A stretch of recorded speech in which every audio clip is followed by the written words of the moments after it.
how did you get Star Plus? And I mean, when I say Star Plus, the three of them together. Three of them. Finally the three of them back together. How did that happen? I think, there's nothing other than divine timing, because it wasn't something that I had to go and beg anybody to do. They were together. When I reached out to them and said, this is a freestyle I'm putting out, and they now came back and said, we can make this bigger.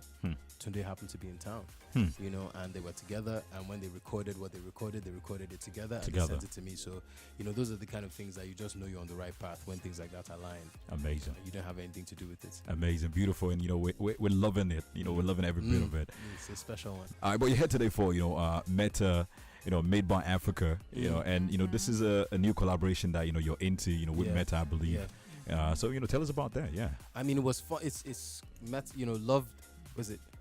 By Africa, loved by the world. I think that's Made by Africa, loved by the world. Why I like that tag, Made by Africa, loved by the world, is the fact that it recognizes the contributions that Africa is making, just our culture, our creative economy, and how the whole world is starting to recognize that now. And this is the 5th edition. To be part of it is always great. It's always great to be recognized, to be acknowledged. And it was cool because I did something I never done before. I'm pretty much. Like, I wrote a verse, and then Michael from Kenya, Fat Boy Studios, is animating what I wrote. Oh, wow. And this is the closest I've ever come to, because I've always wanted to, do, voiceovers for, like a animation. An animation or something. So this is the closest I've ever come to that. So this is pretty cool. That is pretty cool. So the campaign brings together creatives from music, dance, animation, just like you mentioned. We've got photography and film also. So what was it like collaborating with Fat Boy Animations to bring your story to life? I know you said it felt amazing. But also, how did that creative partnership reflect the theme where culture meets connection? Well, first off, doing it was a bit weird at first because I'm like, how is this now going to happen?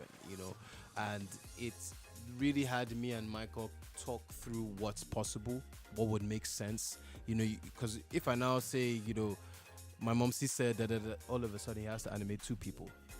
And that's something to consider. Whereas before when you write just from your mind. So I had to kind of write with the guidance of what we could animate within the time period that we had.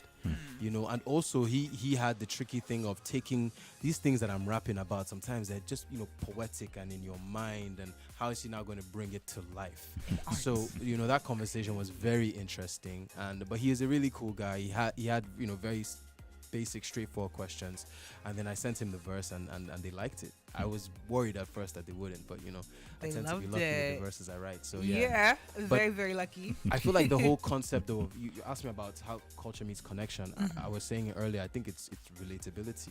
It's the fact that your culture is your own. It comes from specific things and traditions that have occurred in a particular region. But how does somebody else in the world who didn't experience that connect? It's because they can relate. They can still relate to family ties, friendships, happiness, sadness, whatever informs that culture. Absolutely.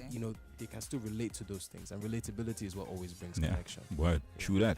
And I do have to ask you, because you are a music artist, and of course, social media is a big part of what it is that you do to project your craft, not just to your immediate society, but also to the world at large. How would you say Facebook has helped you, to put out your music to a global audience, as well as maybe shape the way you also get to relate with your fans a little bit?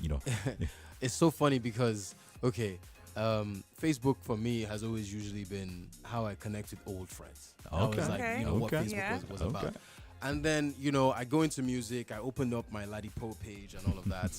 And then, I do a little bit here and there. Then I kind of leave it and forget about it and kind of go out into the world to do what I need to do. 4, 5, how many songs later, I come back and it's like 300,000 followers. Wow. I remember that particular day I was in my apartment and I opened it up and I was like, wait, what? He was not expecting this. And that's the connection part, because they found me. Right. They found me. I was putting out music, I was doing this and that, and they're connecting with me on different platforms. But the people out there on Facebook, they went and found me. And there was that many.